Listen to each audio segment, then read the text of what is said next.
Hello and welcome to a special Newsbreak Live Veterans Day edition.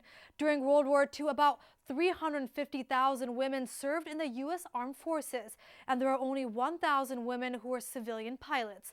I had the privilege to sit down with a World War II female veteran who overcame boundaries to make her dreams of becoming a pilot come true. Here's her story.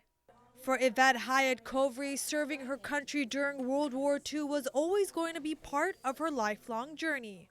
I had realized that there was going to be a war well before, and I had told my uncles that there would be a war and that they were going to take women this time, and that I was going to go. They were very upset.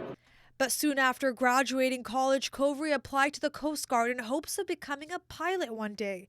But the journey didn't start easy. After her acceptance to the Coast Guard at age 20, it was up to her parents to have the final say on whether she could become part of the reserve.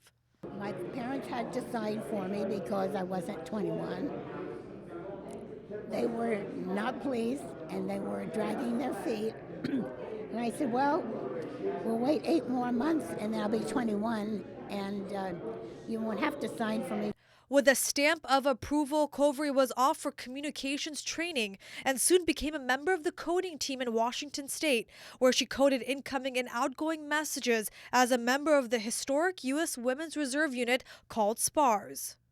But with her passion to fly growing inside of her, Kovary couldn't say no when she got her first flight by a Navy pilot while on the job. And helped hoist me into the cockpit, and we took off. And I thought it was wonderful.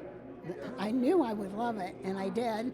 And then all of a sudden, I saw these clumps of dust jumping up from the floor, and I thought, ooh, they really ought to clean this airplane with all that dust.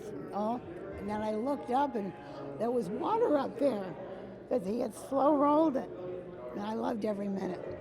And soon she was nominated as part of the first group of women who were trained for a special unit.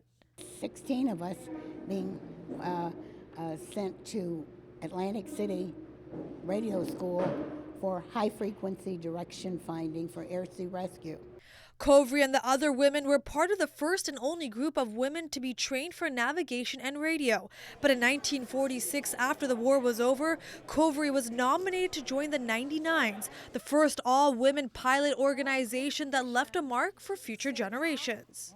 To me, there was just no option. I mean, I was definitely going to go, and if one way or another, if my parents wouldn't sign for me, I would just wait. But I'm glad that I chose the small service because then I got to do some of everything. Kovary served in the reserve for 10 years. She says she's happy to be alive to tell her stories on this Veterans Day. For Torrance City Cable, I'm Hiba Samad. Kovary grew up in Queens, New York. She now lives in San Pedro.